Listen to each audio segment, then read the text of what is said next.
They said the Wright brothers were crazy. They said Tesla was delusional.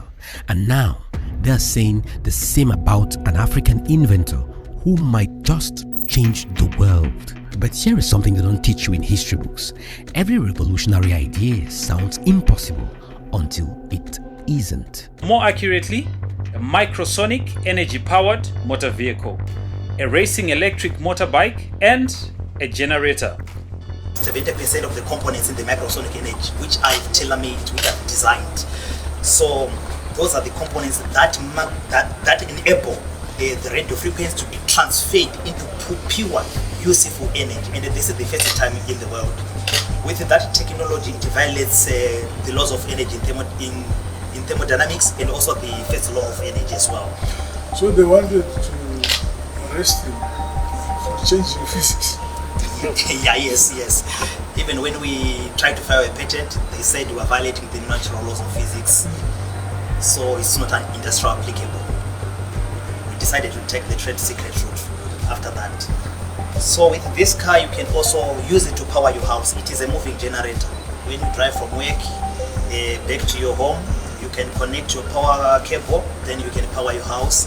It gives you 15 kilowatts power to power your house.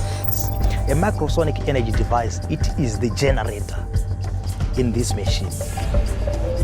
For people who are not familiar with this, half a megawatt, how much will that power in terms of a house or a community or what? We're talking of about 300 standard house homes, that you can power with one machine. So there's no oil burning, there's no fires going on or anything, so where's the energy coming from? We're harnessing it straight away from the natural energy that God has just put on our earth. Stay with me, because in the next few minutes, I am going to show you why Africa's next great leap forward might have just begun, and why some powerful forces are desperate to stop it. When the Wright brothers claimed they could make humans fly, the New York Times said it would take 1 to 10 million years to achieve. They did it in months. When Nikola Tesla spoke of wireless power transmission, they called him a madman. Today, we use his principles in everything from smartphones to electric toothbrushes. And remember this, when the first electric cars appeared, petroleum companies laughed. Nobody is laughing now. But in a moment, I will show you why this African innovation might be the most significant of them all. Picture this, a young boy in Harare's Kowadzana suburb, taking apart radios, rebuilding engines, dreaming of something bigger. This is where our story begins. Sangulani Maxwell Chikumbutso didn't have a fancy education. What he had was something more powerful, vision, and what he saw will shake the foundations of modern physics. But here is what makes this story different. In just a moment, I will show you why his rejection by the US Patent Office might be the best proof that he is onto something revolutionary. And this is the first time in the world. With that technology, it violates the laws of energy in thermodynamics and also the first law of energy as well. So they wanted to arrest him for changing physics. Yeah, yes. Even when we tried to file a patent, they said we were violating the natural laws of physics. So it's not an industrial applicable. Now let's address the elephant in the room. Why would the US Patent Office refuse to patent a technology that could help solve the world's energy crisis? They said it defies the laws of physics. But here is what they don't want you to remember. The same was said about the telephone, the airplane, even the television.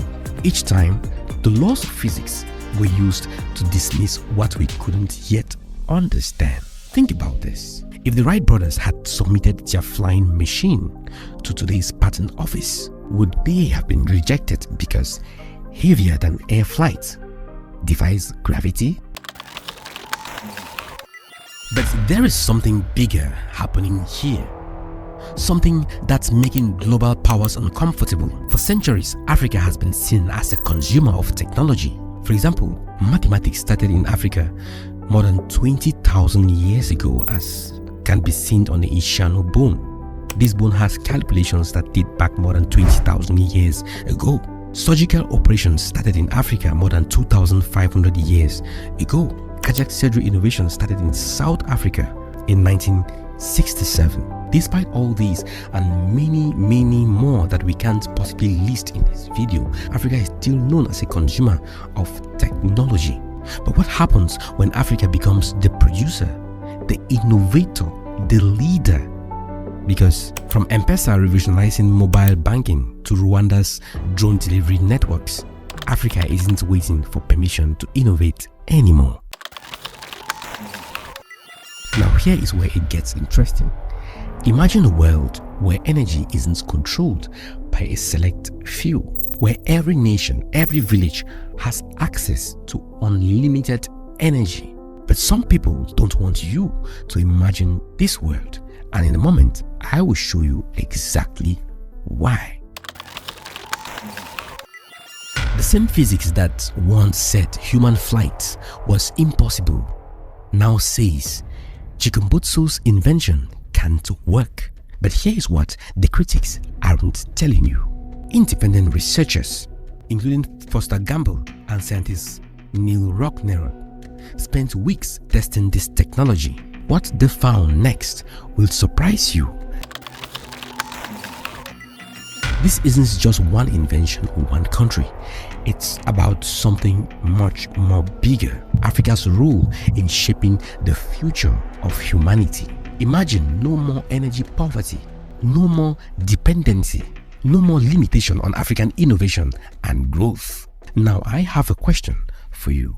When was the last time you dismissed something as impossible only to see it change the world? This isn't just about supporting one innovator.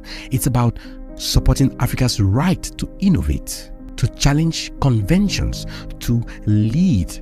And if you want to be part of this journey of discovery and innovation, hit the like button and subscribe to this channel.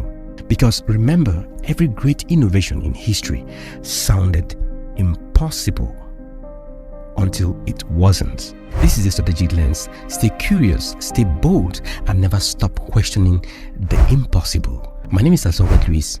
See you in my next video.